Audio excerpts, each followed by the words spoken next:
আমি S A Prince সবাইকে আন্তরিক অভিনন্দন জানিয়ে শুরু করছি জেডএস টেলিভিশনের আজকের সংবাদ।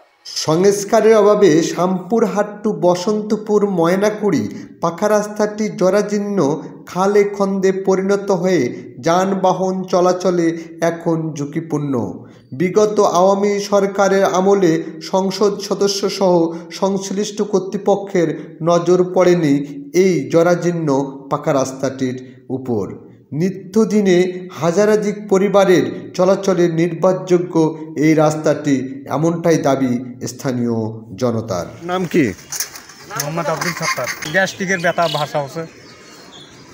গ্যাস্ট্রিকের ভাষা মানে রাস্তার অবস্থা কি সেটা বলেন। রাস্তা খুব খারাপ, এটা কি বোঝেন না? গ্যাস্ট্রিকের ব্যথা ভাষা মানে খারাপ।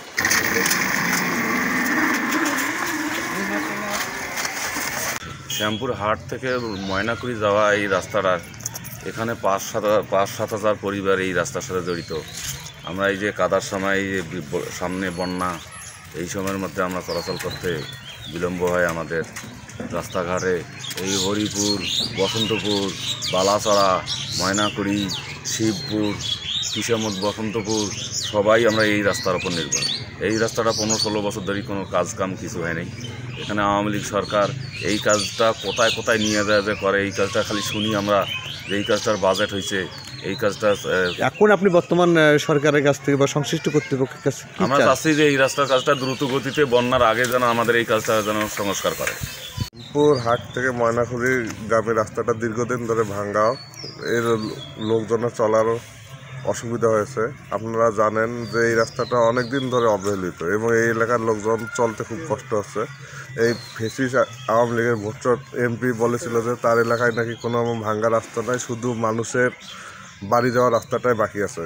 আপনার মাধ্যমে সংশ্লিষ্ট কর্তৃপক্ষকে বলতে চাই যে এই রাস্তাটা দেখেন এবং যারা দায়িত্ব আছেন দ্রুত এই রাস্তাটা কাজের জন্য ব্যবস্থা করেন, যাতে এলাকার লোকের কষ্ট অনেকটা কমে আসে।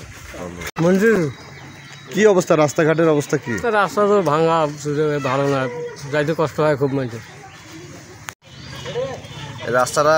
রাস্তাটা আমাদের জরুরি সংস্কার করার দরকার। রাস্তাটা মানে খুবই অসুবিধা হয়ে গেছে। রাস্তাটা চলাচল মানে খুবই শোচনীয় অবস্থা। এই যত তাড়াতাড়ি সম্ভব এই রাস্তাটা সংস্কার করার দরকার। News desk, ZS television.